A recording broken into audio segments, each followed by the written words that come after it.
दूध पर्याप्त गर्म नहीं है या फिर दूध काफ़ी गर्म नहीं है। दूध मेरे लिए काफ़ी गर्म नहीं है या फिर दूध मेरे लिए पर्याप्त गर्म नहीं है। उसे अकेले कार चलाने का पर्याप्त अनुभव नहीं है। उसके पास इतना अनुभव नहीं है कि वह अकेले कार चला सकता है। तो दोस्तों, आज हम बात करेंगे इस टॉपिक में कुछ ऐसे सेंटेंसेस कैसे बनाएंगे और इनफ का यूज करेंगे और इनफ का कैसे कैसे यूजेस करते हैं वो पूरा डिटेल्स में हम बात करेंगे आगे वीडियो में। तो प्लीज आप इस वीडियो को लास्ट तक देखें। इस वीडियो में आपको बहुत तरह के अलग अलग तरह के स्ट्रक्चर्स मिलेंगे जो इनफ के साथ यूज होते हैं। इस तरह के सेंटेंस में रहेंगे के लिए पर्याप्त, के लिए काफी, काफी, पर्याप्त, इतना, इस तरह के वर्ड्स यूज होते हैं हिंदी के सेंटेंसेस में जहां पे हम यूज करेंगे इनफ। जो इनफ का मीनिंग होता है एज मच और as many of something as necessary, जितनी की आवश्यकता है आपको उतना है, पर्याप्त है, काफ़ी है, मतलब सफिशियंट है। तो जितने आपको चाहिए, चाहे वो क्वांटिटी में हो या फिर क्वालिटेटिव में हो, दोनों केसेस में आपको जितना चाहिए होता है, अगर उतना है तो इनफ, अगर उससे कम है, आवश्यकता से कम है, पर्याप्त से कम है तो नॉट इनफ। तो पहला स्ट्रक्चर है एडजेक्टिव और उसके बाद से इनफ। ये यूज होता है जैसे कि milk is not hot enough. यहाँ पे हमारा जो हॉट है ये एडजेक्टिव है, तो milk is not hot enough. दूध पर्याप्त गर्म नहीं है। दूध को जितना गर्म चाहिए था, जो भी पर्सन बात कर रहा है उसको जितना गर्म चाहिए था उसके हिसाब से उतना गर्म नहीं है। Milk is hot enough, milk is hot enough, तो दूध पर्याप्त गर्म है। जितना गर्म चाहिए था उतना गर्म है, तो दूध पर्याप्त गर्म है। तो ये हमारा हुआ एडजेक्टिव और इनफ। इस सेंटेंस को देख के आपको लग रहा है कि कुछ मिसिंग है, दूध पर्याप्त गर्म है, तो इसको लग रहा है कुछ मिसिंग है, इसमें कुछ और आगे होना चाहिए था। तो आइए देखते हैं आगे क्या होना चाहिए था। तो यहाँ पे है एडजेक्टिव, फिर इनफ, उसके बाद से फॉर और जो भी पर्सन। तो milk is not hot enough for me, milk is not hot enough for मी। यहाँ पे हॉट हमारा एडजेक्टिव है, ये एनफ के एनफ, फॉर और ये पर्सन तो मी, मैं अपने बारे में बात कर रहा हूं तो मी। दूध मेरे लिए पर्याप्त गर्म नहीं है। अब लग रहा है कि हाँ कुछ कंप्लीट है। दूध मेरे लिए पर्याप्त गर्म नहीं है। The milk is hot enough for you. तो यहाँ पे हमने नॉट यूज किया था नेगेटिव में, यहाँ पॉजिटिव यूज करेंगे। The milk is hot enough for you.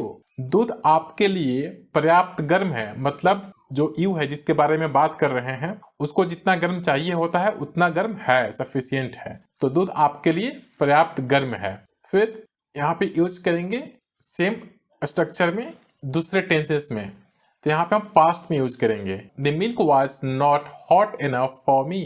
तो यहाँ पे मेरा हॉट एडजेक्टिव है, ये इनफ, फॉर और ये पर्सन मी। दूध मेरे लिए पर्याप्त गर्म नहीं था। दूध मेरे लिए पर्याप्त गर्म नहीं था, ये पास्ट में मैंने बनाया हुआ है। सेम पॉजिटिव के लिए भी पास्ट में, the milk was hot enough for you, the milk was hot enough for you. दूध आपके लिए पर्याप्त गर्म था।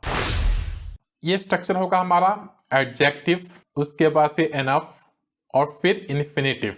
He is not experienced enough to drive a car alone। यहाँ पे मैंने आर्टिकल मिस कर दिया है कार के पहले, तो he is not experienced enough to drive a car alone।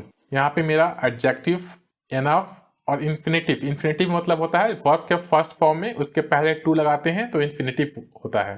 तो यहाँ पे टू और ड्राइव, ड्राइव हमारा वर्ब है तो ड्राइव के पहले टू लगा दिया तो इन्फिनेटिव हो गया।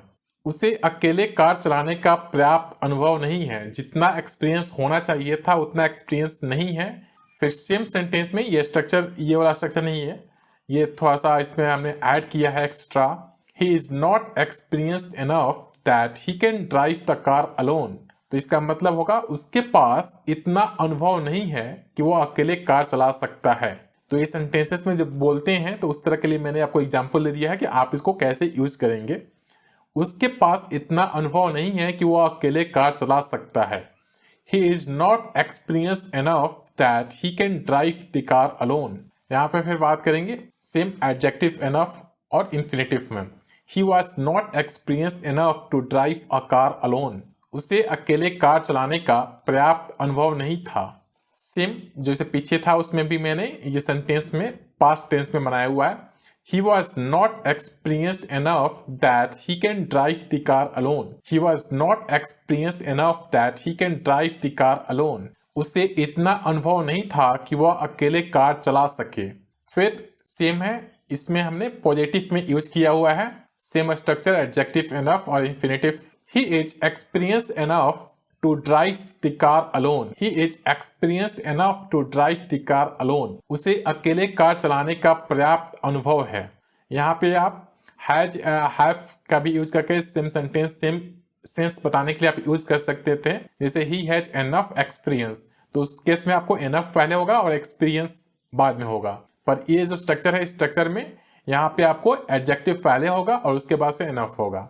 He is experienced enough that he can drive alone.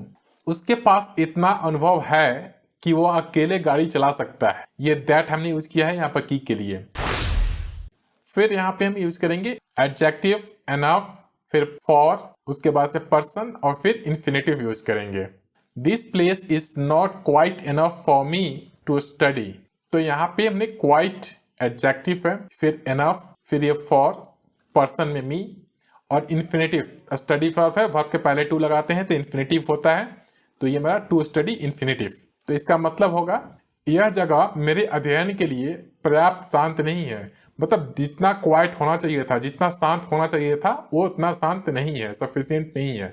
This place is quite enough for me to study. ये पॉजिटिव केस में है क्योंकि यहाँ पे हमने नेगेटिव यूज किया था तो नहीं है, और यहाँ पे रहेगा। तो this place is quite enough for me to study. यह जगह मेरे अध्ययन के लिए काफी शांत है।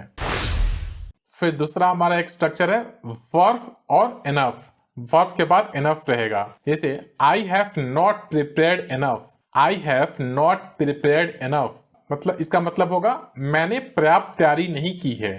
मैंने पर्याप्त तैयारी नहीं की है। I have not prepared enough, ये पास्ट में मैंने बना दिया।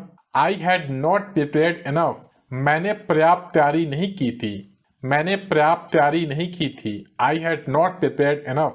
और ये पूरा सेंटेंस में जब बनाएंगे तो I had not prepared enough for the exam so I failed. I had not prepared enough for the exam so I failed. तो इसका मतलब मैंने परीक्षा के लिए पर्याप्त तैयारी नहीं की थी, इसलिए मैं फेल हो गया। मैंने परीक्षा के लिए पर्याप्त तैयारी नहीं की थी, इसलिए मैं फेल हो गया। यहाँ पे यूज करेंगे एडवर्ब, फिर एनफ और उसके बाद से इन्फिनेटिव। तो आई थिंक आप एडवर्ब और एडजेक्टिव में क्लियर हैं। यहाँ पे you were not running fast enough to catch the train. तो यहाँ पे हमारा जो फास्ट है वो एडवर्ब है, फिर ये एनफ और इन्फिनेटिव। तो टू कैच, कैच वर्ब है, वर्ब के पहले टू, तो ये इन्फिनेटिव हो गया। तो to catch infinitive. You were not running fast enough to catch the train. आप इतनी तेजी से नहीं दौड़ रहे थे कि ट्रेन पकड़ सकें। You were running fast enough to catch the train. You were running fast enough to catch the train, ये पॉजिटिव में है। आप इतनी तेजी से दौड़ रहे थे कि ट्रेन पकड़ सकें, या फिर आप ट्रेन पकड़ने के लिए काफ़ी तेज दौड़ रहे थे। आप ट्रेन पकड़ने के लिए काफ़ी तेज दौड़ रहे थे। तो दोनों मीनिंग हो सकता है इसका। फिर है हमारा एनफ और उसके बाद से नाउन यूज करेंगे। तो यहाँ पे we do not have enough gifts for everyone. तो यहाँ पे हमारा गिफ्ट्स जो है नाउन है और ये एनफ से पहले यूज हुआ है। तो हमारे पास सभी के लिए पर्याप्त उपहार नहीं है। जितना हमें गिफ्ट देना है, जितने लोग हैं वहाँ पे अवेलेबल, उन सब के लिए हमारे पास गिफ्ट नहीं है। मतलब जितना होना चाहिए था उतना नहीं है। तो we do not have enough gifts for everyone, हमारे पास सभी के लिए पर्याप्त उपहार नहीं है। फिर पॉजिटिव में we have enough gifts for everyone, हमारे पास सभी के लिए पर्याप्त उपहार है। जितने लोग अवेलेबल है उतना गिफ्ट अवेलेबल है, इसका मतलब एनफ गिफ्ट्स अवेलेबल है। We have enough gifts for everyone. फिर यहाँ पे यूज करेंगे एनफ, उसके बाद से नाउन और फिर इन्फिनेटिव यूज करेंगे। तो do you have enough money to buy a mobile. Do you have enough money to buy a mobile. तो यहाँ पे हमारा जो नाउन है मनी है, उसके पहले एनफ है और इन्फिनेटिव मतलब टू बाई। तो do you have enough money to buy a mobile, क्या आपके पास मोबाइल खरीदने के लिए पर्याप्त पैसा है। मतलब जितना पैसा होना चाहिए मोबाइल खरीदने के लिए, जितना लगता है उतना पैसा है आपके पास। I don't have enough money to buy a mobile. मेरे पास मोबाइल खरीदने के लिए पर्याप्त पैसा नहीं है। आई don't have enough money to buy a mobile. यहाँ पे दूसरा मीनिंग ये भी हो सकता था, मेरे पास इतना पैसा नहीं है कि मैं मोबाइल खरीद सकूं। तो इसका मीनिंग होगा, लेकिन आप दूसरे तरीके से भी इसको बना सकते थे इस सेंस के लिए।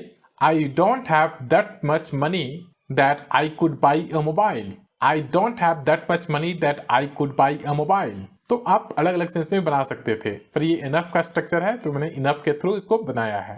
Thank you very much for watching this video. Please subscribe this channel और अपने दोस्तों के साथ शेयर करें और वीडियो को लाइक करें। तो मिलते हैं अगले वीडियो में, तब तक के लिए बाय बाय।